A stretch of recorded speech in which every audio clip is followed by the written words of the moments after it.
Good morning, everyone. Good morning. And welcome to Saturday Morning Map Making. I saw Fantastic out there in the chat already telling people to like the stream. Thank you, my friend. Thank you so much. I appreciate the sentiment. Hello, Paul. Hello, 4D Viking. How are you all doing to this wonderful and fine morning? This morning is the first Saturday morning in millennia that I actually woke up and showered, had breakfast, and then got ready for the stream. So I am very much ready. Because normally by the time I get done with this and we do Alien, it's like 1 o'clock, and I'm like, "Urgh." My tummy is all kinds of upset because I didn't give it anything. Yes, I read the other part. I chose to ignore it. Fantastic. Thank you very much for that. Anywho, we're here for some map making. So why don't we go ahead and get on with that? I have to say that with Jacob's Ladder, you guys, episode 1 has absolutely obliterated my expectations. Not to the point where, you know, Fear of Ages Past did. I don't know what was going on with that. That one just, like, exploded. But you guys really showed up for Jacob's Ladder. I really appreciate that. I've said it several times, and I will say it several more. Episode 2 is out now. We are having a fantastic time. Make sure you like the stream on your way in. If I can say, is there any more stereotypical streamer things that I can say that keeps me from differentiating myself from everybody else who makes a presence on the internet?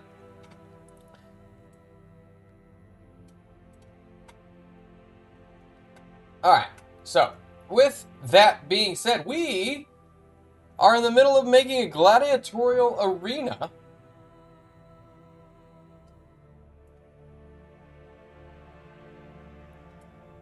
Well, there's not a whole lot that he can reach. Fantastic. That's why he has a ladder.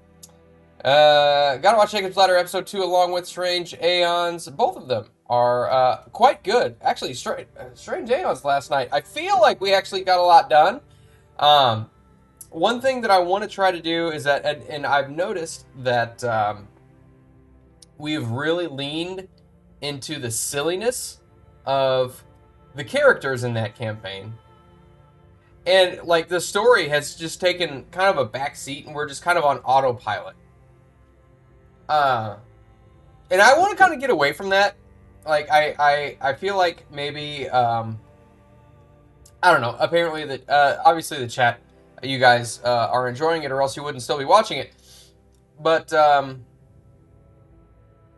yeah, I want to lean back into the story, because that's, I mean, that was the purpose of this channel, was to you know, tell good stories, and that's the whole purpose of any TTRPG channel, really.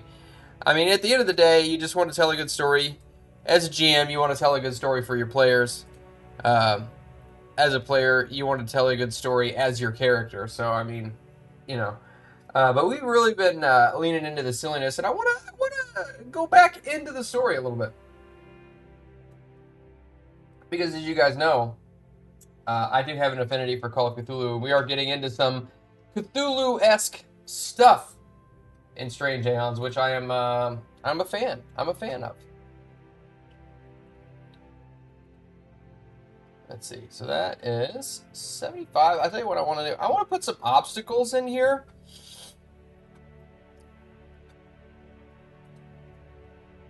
And I like the fact that they have included these movable walls.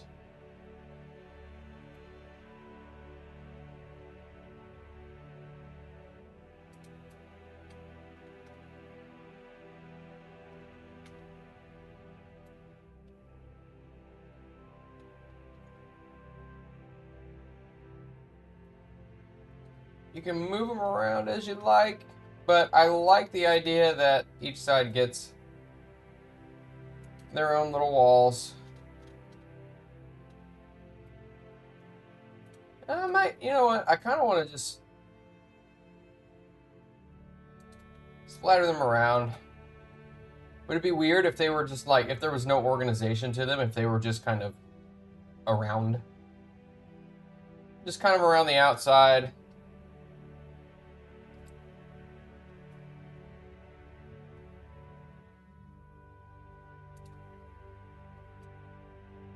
That's true, yeah, which is to be expected from a party of people that came from an asylum. That, I mean, what you say rings true. Paul Farrell, 6626. But, that being said, there's a lot of mystery to that game. A lot of mystery, a lot of things that we want to find out, and we kind of. It's not a bad thing that we leaned into the whole, amnesia thing and just kind of go through the motions. We're still playing the game, we're still having fun. That's the most important part, right? That said, uh, as oh my god, I'm about to call myself something I don't like calling myself, but as an entertainer, I feel like it is partially my duty to ensure that the core material um, has a role in in the story. So that's what I want to do is go into it with the intention of the story being told first and foremost. Look at that. I like that. That's cool. Just a stuck knife. Let's see. Do they have Actually, it'd be really cool. Let's see if we can do this. Is there a stuck arrow? Oh, that's Valentine's Day arrow. Oh, actually. Oh, well, that kind of works out perfectly. Look at this. Look at this. See, none of these arrows are stuck arrows, but this. Oh, these are stuck arrows. Okay. Yes, baby. Yes. This is what we like.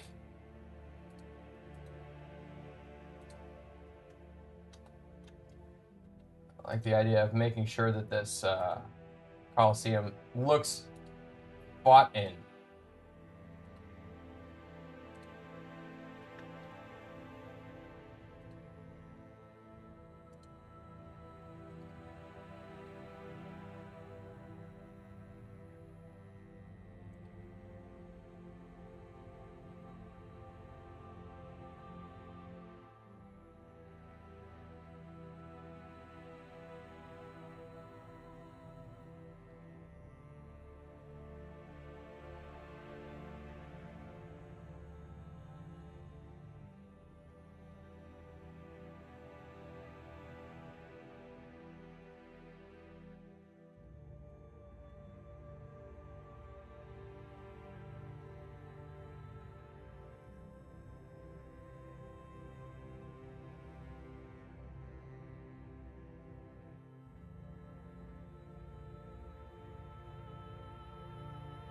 Without Uncle going after the pretty boy vamp, I am sure he can now start digging into the mystery. Yeah, yeah. And I think, the issue is that part of uh, part of the whole concept of Oliver was that he was getting his messages from someone else who had apparently had a connection. We didn't know if he, like, we as the audience didn't really know if he had or if Marashi actually did have a connection with Uncle or not. But that whole character type or that whole character aspect kind of went out the window when Sevi left. So that aspect felt hollow afterwards, and I was just like, you know what? It doesn't really make a whole lot of sense for me to keep doing it, and it was very. I got to think about it, and it was like, yeah, it was very kind of surface level, if that makes sense. I didn't think that It'd be one thing if Oliver had goals which superseded the party. Like, I am loyal to this patron, and this patron wants me to do this thing while I'm helping the party complete their objective. I've got this opposing objective that I'm really kind of working behind the scenes to accomplish. This is very surface level, and um, really the only thing he accomplished was getting Daryl to think that he was something special. But yeah. Oh, thanks, fantastic. I appreciate that very much. Oh, yeah. Let me see. Do I have, Mike?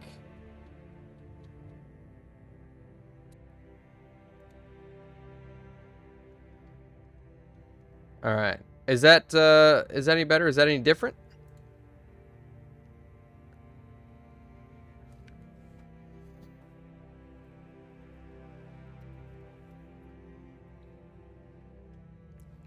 Let me know if that's any better.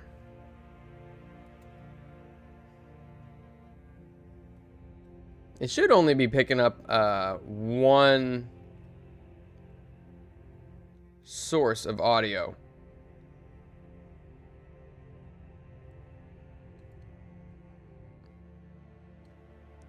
I wonder if maybe it also could have something to do with music. Oh, there we go. All right, perfect. Thank you, fantastic.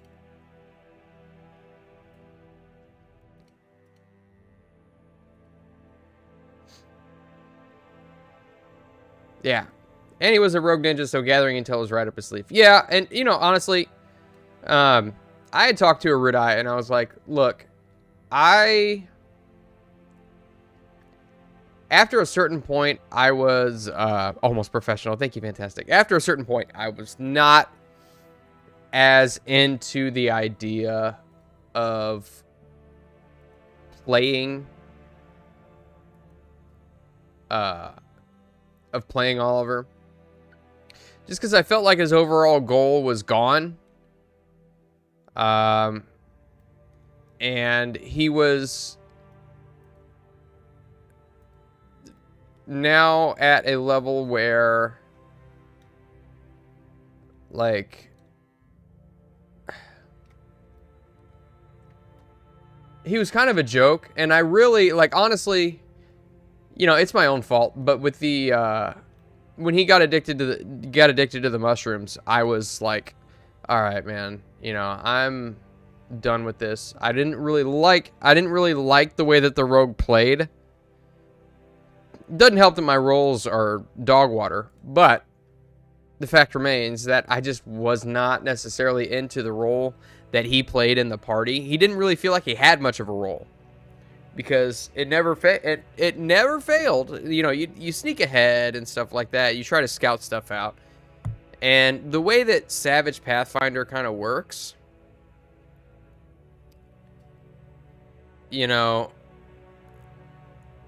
there's a fine line with balancing, right? And I like the exploding dice system when it works out in my favor. But seriously, like, finding the balance between, somebody who is very adept, very trained in a specific task, like a professional thief, a professional rogue should be better at stealth than, the average person is at perceiving things which are sneaking around. And the exploding dice system kind of nullifies that, in my opinion. You know what I mean? Because, one, you've got, like, the fewer sides of the die you have, the more likely you are to ace.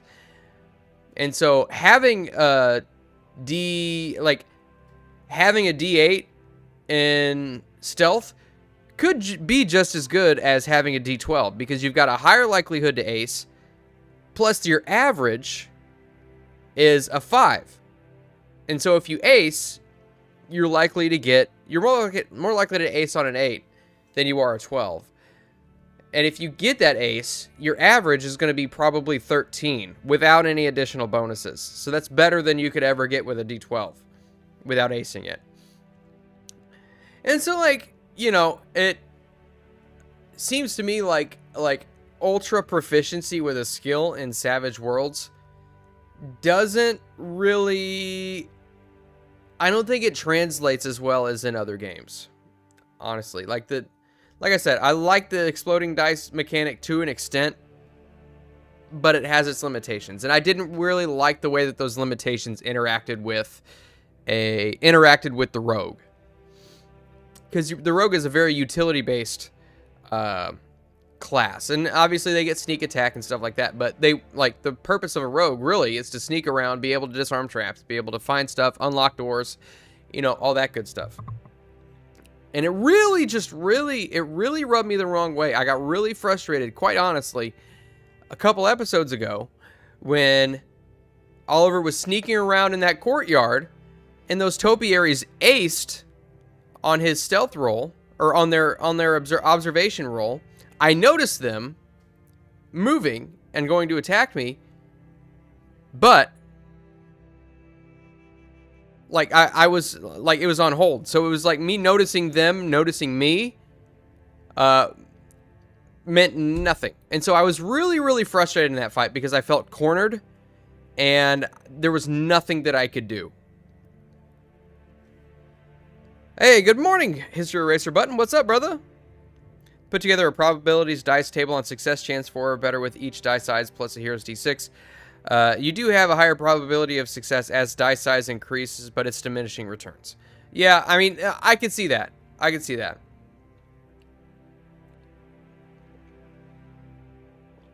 From watching Savage Worlds, you can say it's a system you don't plan to play.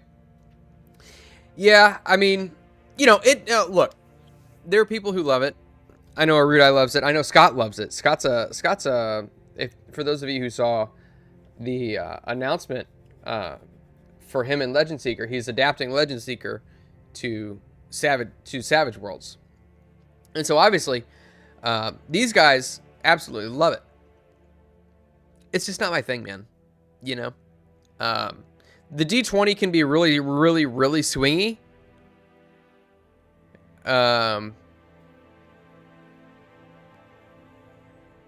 But that said, like, you know, I don't think that's necessarily a bad thing. I really like the way that Call of Cthulhu does it. It's just percentage. You got a percentage-based chance of success on any given roll. I really like that. It's simple, it's straightforward, and it's realistic. You know? Like, you know, you do an occult roll, and you've got a 10% chance of success in an occult roll. Well, you're not super well. You're better trained than most people in occult, but, you know, that's like, you're an entry-level student, you know? Give me numbers, math, and a D20. Yep. Not a hard knock to a Arudai, but Scott runs it better. Yeah, well, you know, So I feel like maybe I feel like a traitor at this point, because I've not actually watched Scott run it. So I apologize, Scott, if you're out there somewhere. I've not actually seen the way that you run Savage Pathfinder, Savage Worlds.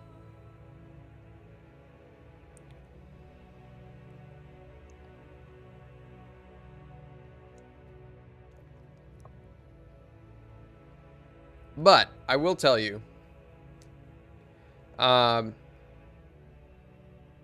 one that we're playing now for Jacob's Ladder is also kind of like, it's also very, I'm not sure how I feel about I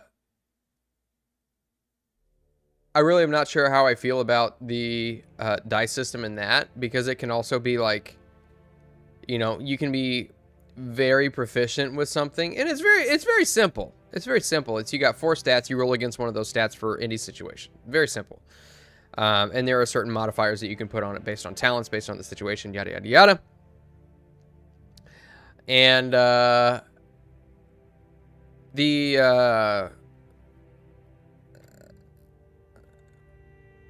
Moss, listen to episode 2 of Jacob's Ladder, and Matt is really Oh my god! Dude, he is! I didn't even make that connection! He is! Oh my gosh, so you guys, Bart the Bard was my second D&D character ever? I think he was second right after Ignacio.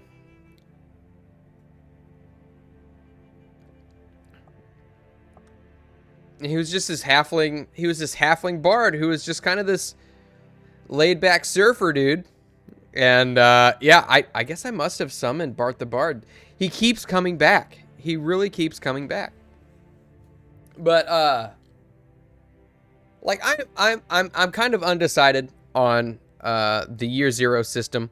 I don't hate it. I really like its simplicity. But in its simplicity, it kind of, again, it kind of, at certain points, feels like it nullifies proficiency with certain things. So, I mean, it makes sense that, you know, the higher you get, like if you have a 6, which is the highest rating you can have in any given skill, you're averaging a success on every roll. Because you got a 1 in 6 chance of rolling a 6 on a 6-sided die. So, I mean, it makes sense. But there are times whenever you as a player feel like you really should succeed on something, and you don't. But you also have the push mechanic. So, I mean, you know, it's more balanced than other systems, I think. But complain about D&D all you want with the proficiency system mixed with things like reliable talent really benefit rogue skills. Yeah. Oh, no, absolutely. Like, the rogue in 5th edition Dungeons and Dragons, especially if you multi-class it with something that gets a second attack. That's where I think the rogue really shines in that aspect. Because, I mean, on average, I mean, you know, a typical D&D campaign only goes to like level 12 or 13. So if you get, you know, fighter in there, you get a finesse fighter that's allowed to do 2 attacks in a turn, that rogue can really, really get some work done. But like I'm currently working with let's see, what level am I in my other campaign? I've got a campaign right now going that's level 7, I think, 7th level rogue. He doesn't do anything crazy. You know, if he gets a sneak attack off, he'll probably do 30, 40 damage, which is good. Like, you know, it's a very interesting class too. It's the Highwayman, and for those of you who are familiar, it's out of the Grim Hollow setting.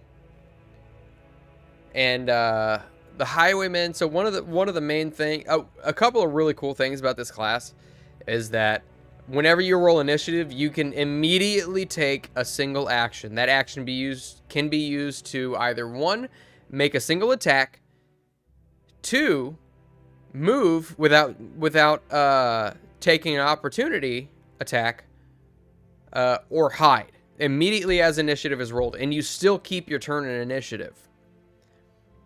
And then one of the conditions you can get sneak attack on is if you move 20 feet during your turn. And the whole point of that is like, you are a highwayman. This is a rogue that is meant to be on horseback. And so I find that a lot. Like, my rogue is on horseback. He's got a pistol, and like, he just basically, if we're outside, he basically just circles the battlefield, blasting caps. You know, it's pretty awesome.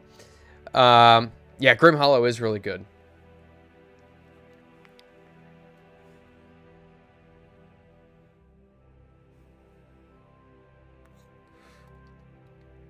Which, thank you for listening to episode 2, Huck. I appreciate that.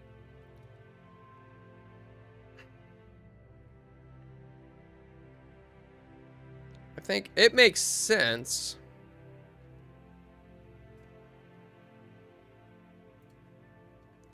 to have something like right here to keep people from getting griefed. Dang it, you know what? That annoys the ever-living you-know-what out of me. Oh my god.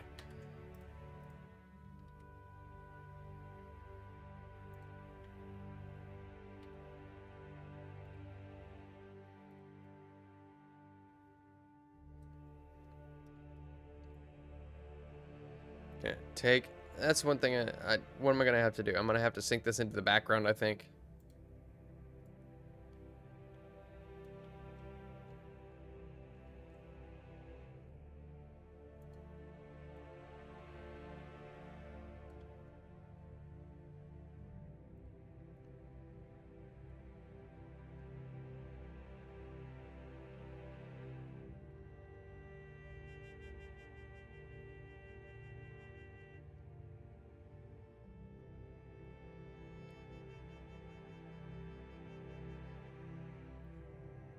I wonder why that intro pulls you in, Huck. For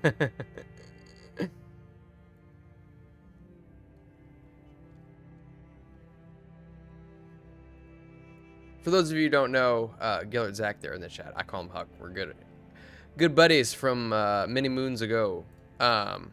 He made the intro. He put it all together.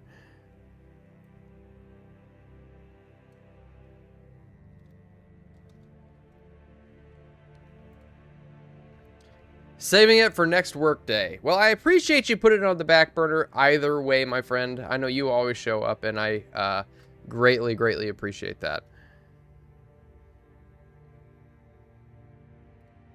I mean, shoot, you know, I can't really ask for anything more than people just giving me the time of day, you know? I don't know. I like the idea of all these, of just having a ton of, like, sharpened stakes around. You know what I mean? I don't really know if you need a whole lot more than a bunch of sharp obstacles to impale your enemies on, really.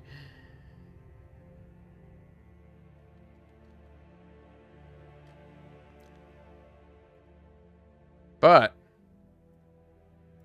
I'll tell you one other thing I'd like. Here, let's do this.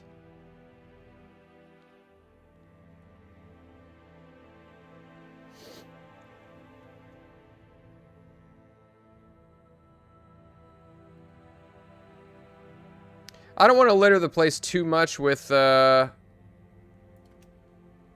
obstacles or anything like that, but I really like the idea of having these pillars.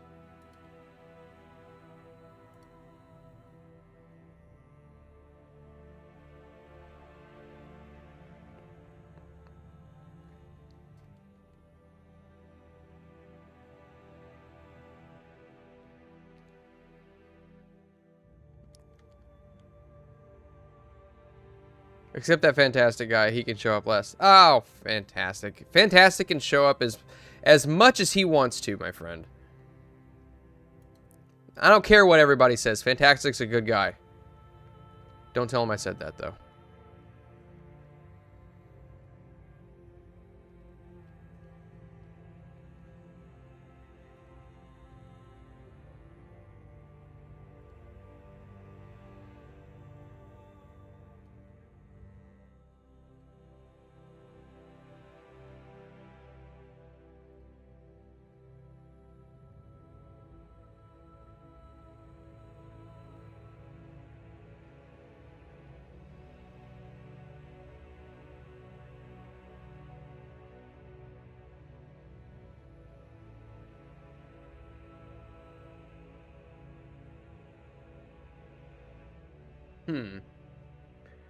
Been super sick this whole week. Consequence of substitute teaching. Something vile was going through that school. Yeah. Yep.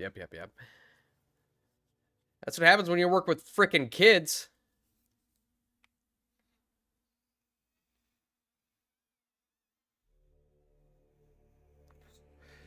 Sure they would. Sure they would. Fantastic. Sure they would. I am nothing if not trustworthy. Starfinder's a fun one, as is 3.5 edition Pathfinder. Haven't tried out Pathfinder 2nd edition, but from what I've seen, it seems good. Obviously we're not too terribly deep into it just yet. Obviously we've got our Curse of Strahd campaign that we got going on Wednesday nights. Is played in Pathfinder 2nd edition, and I like the idea that you're just like, yeah, you get 3 things that you could do, 3 actions that you could take, and each action that you do takes, you get a penalty for it, for each additional action beyond the first. But I mean, yeah, you can do a bunch of stuff, and the customization options that you get in Pathfinder are fantastic. Again, I found that you can't satisfy me. I am very tough to satisfy. I find that the only thing that gets me about Pathfinder and other systems like that is that when you have a fight that has, more than 5 participants, you wait 45 minutes to get to your turn. And I've said this before. If it takes you 45 minutes to get to your turn and you fail on your turn, it takes all the fun out of it. At least for me. And especially since, like, a majority of things, like, they just happen to you. If something swings on you and it hits you, well, that's just it. You get hit. You don't roll against it. That's one thing that I really like about Call of Cthulhu, is that when it's my turn, I can swing to hit you, but you can also fight back against it. So you're still involved. You're still rolling dice, even when it's not your turn. Digging in properly placed powder kegs made for a good time. Ooh, that's a good idea. And the action economy is really solid. No, this is a bonus action. This is a regular action. You just get actions. Yeah, I really like that. I do like that. Worst part of Pathfinder are the system elitists. Yeah, agreed.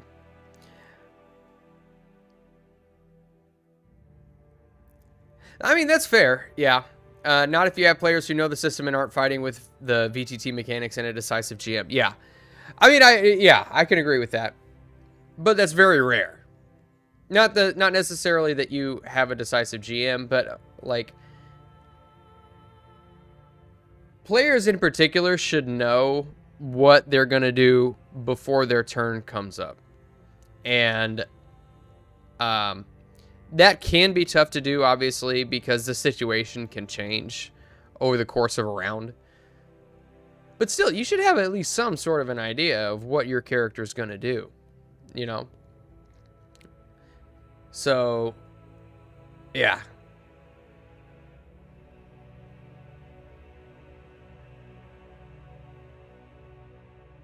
I freaking love Call of Cthulhu game. With the right feats, you can do similar, like,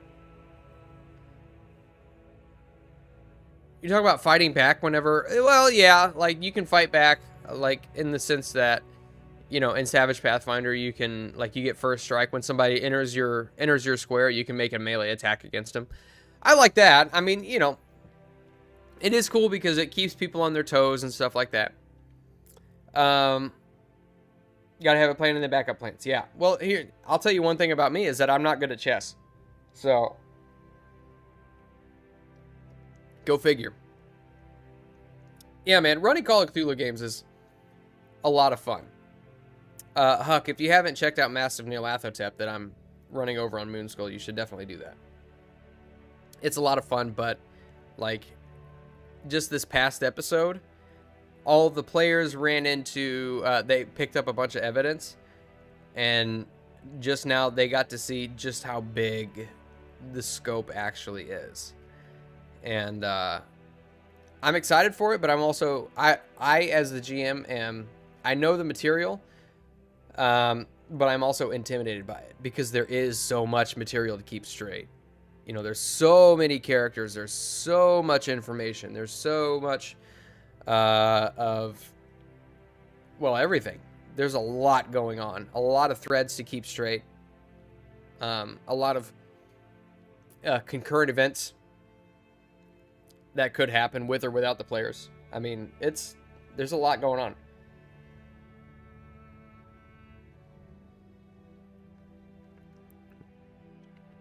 Players need to think ahead and have a contingency in case the last action before them spoils their plan. Yeah, I agree. And I admit, I'm not, again, I'm not the best at chess, so I'm not the best at formulating a plan where it's like, okay, if this happens, I'm going to do this. If this happens, I'm going to do this and this. If this happens, I'm going to do this. But I'm better than some.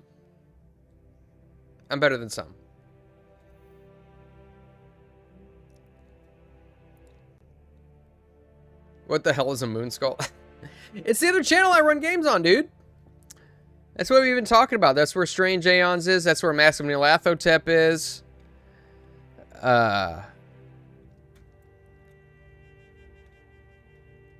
Ooh, do I want to put blood on the sand?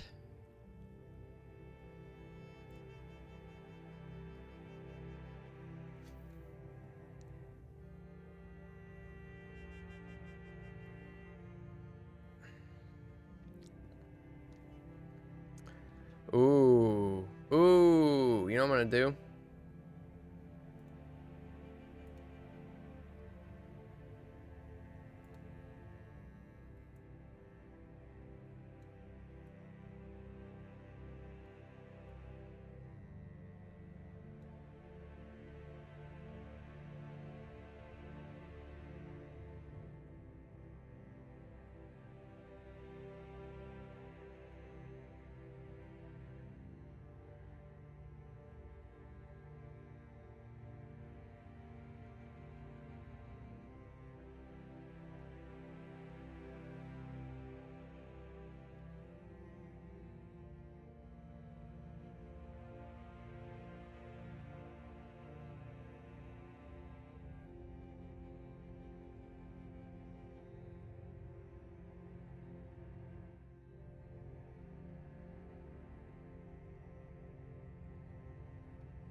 Let's see if I can,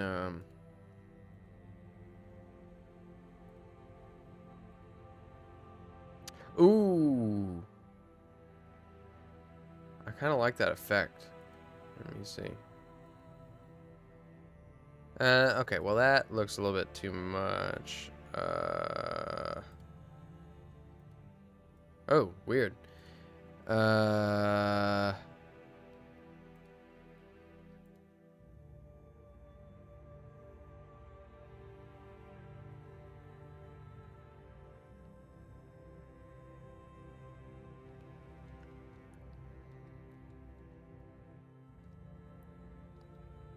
Let's see. Yeah, Paul, you should start that one. That's good. I think you should.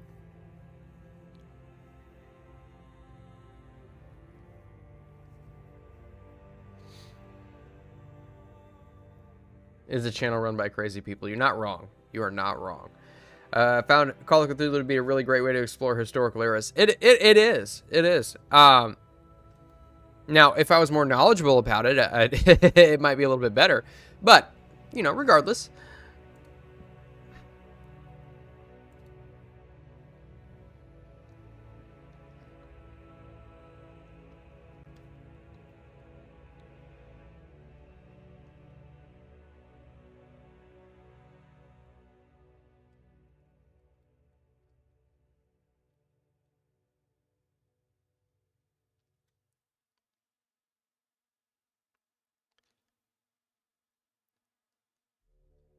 Yeah, the last Call of Cthulhu game that I ran,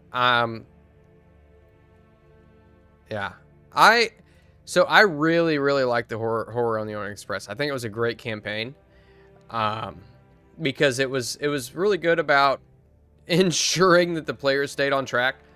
But uh, at the same time, like that's a strength. That's both a strength and a weakness at the same time, because I like the only reason that I ran that one instead of Masks of Nyarlathotep, because Masks was the first game that I had thought about running, and I didn't ultimately end up doing it because we had already had Moonschool had already had Masks, Mummy's Mask. And, you know, it was just like, we don't need multiple Mask games running and stuff. Multiple games with the name Mask in the title? Ah. Nobody wants that. So we ran horror. But I really did like that one because it was very good about keeping players on track and keeping the GM on track. Making sure everything was very much sequential. And it wasn't really, I don't think it was like it wasn't a narrow story, but at the same time, this one, Masks, is a, you know, without spoiling anything, obviously, it is a global conspiracy. And as soon as you get to the point where the players are at now, you really start to feel that, like, what is going on here?